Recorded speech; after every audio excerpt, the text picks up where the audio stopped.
Friends, there were some questions from last time, which I might just have a quick look at, excuse me, before we have our second session tonight. One question was from Di, Justa, and Jürgen. With Paul's extensive knowledge of the Old Testament, could he have been a teacher in the Jewish synagogue prior to Damascus, or would being a Roman citizen have precluded? I think that's an absolutely brilliant question, to which I do not have an answer, except to say that Paul didn't adopt a Roman name until he was in Cyprus in the late 40s. Previous to that, he was known as Saul, Jewish name. So I wonder whether he just didn't make mention of his Roman citizenship in the times that he's in Jerusalem, that it wasn't convenient or wouldn't have been an advantage in any kind or whatever. But that's just a guess. It was a really good question. Another one.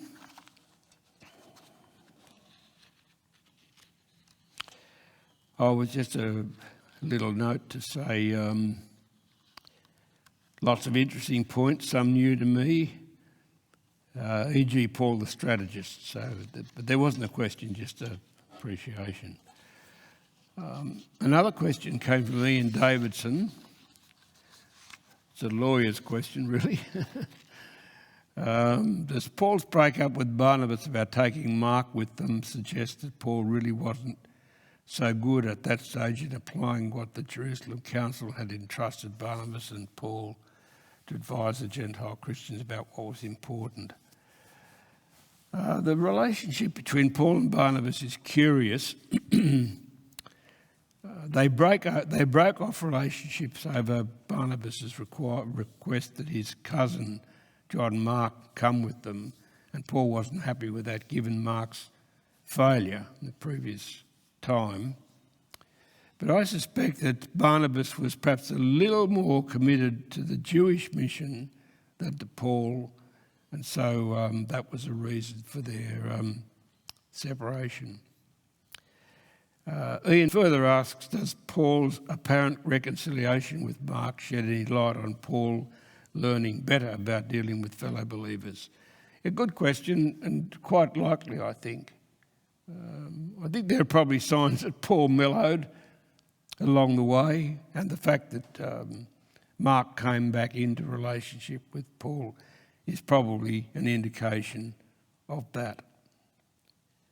Ian also asks, given that Paul was knowledgeable about the Greek Old Testament, would he have been equally familiar with the original Hebrew texts? Quite likely he was, because he was bilingual or trilingual. Or maybe even whatever fourlingual is, I can't remember. But because he is uniquely dealing and exclusively dealing with Greek-speaking people in the missionary area that he was in, there would be no need for him to make reference to the Hebrew version of the Old Testament. But it's quite likely he knew it, more likely than not, I think. But they're good questions, thank you.